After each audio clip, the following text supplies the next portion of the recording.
Just gonna now have to rip off at the end. Now we're gonna place our beautiful chicken skin. I want to hide it from you. So we're gonna use this in just a second. We're gonna take a little bit of salt for our chicken skins. Gonna go just a little bit on the front two and then finish off with the last one. Now we're gonna go right into some hot oil. Follow me here. And we're gonna do some fried chicken skins.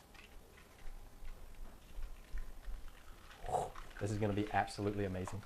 All right, looking at these beautiful pieces of fried goodness, you're gonna take them out of the oil, being very careful, let a little bit drip off. I'm gonna put these right on cutting board. You hear that crunch?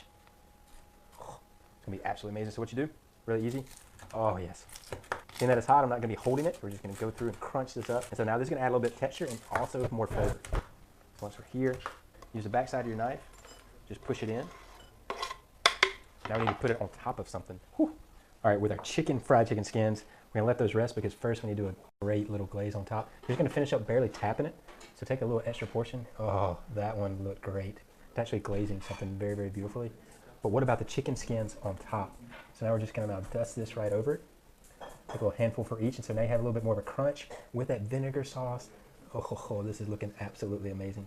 Now while this is going, we need to make a pancake with this guy. Give you a little poke right in the top. Now you don't want to let it go too much. Woof! You already saw it. Woof! Give it a little shake, just like so, and then cool little trick for yourself. You can do this with any beer. Just watch out next to hot oil. So now you have a beer float. Once we're at the top, I'm gonna push this on over. That's pretty cool, right? We're gonna go right into our flour with our beer and eggs. So we're gonna pour this. Oh, that was pretty cool, huh? So you got the eggs, beer, and we're making a beer bread. This is a beer quick bread for ourselves.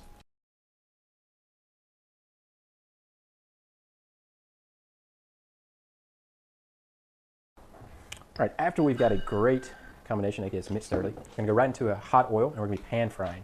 All right, so come and follow me here. We're gonna start right in the front. You're gonna pour it to where it starts going into a circle, and you want it to kind of come out of the oil. Well, this is a cool way to do a biscuit in a different way. Give a little spin.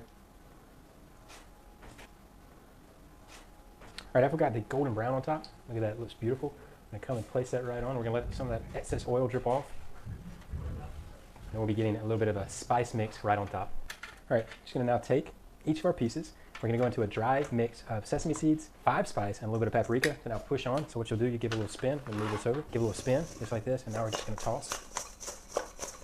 All right, with our first already there, we're gonna start plating this up. And so we're gonna need 2 because we're making a biscuit, AKA chicken and biscuit. So we're gonna put that one there onto the chicken. Now it's time to plate these big bad boys up. So we're gonna do one of our legs on top.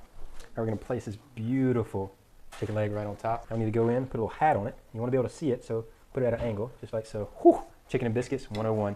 Now we're gonna get our miso inspired sauce. We're gonna do 2 spoonfuls, and you want it to let it run off just like you would a regular chicken and biscuit. All right, once we finish up with the sauce, of course, gotta add a little bit of greenery to it, so we're just gonna use some green onions and chop directly on top.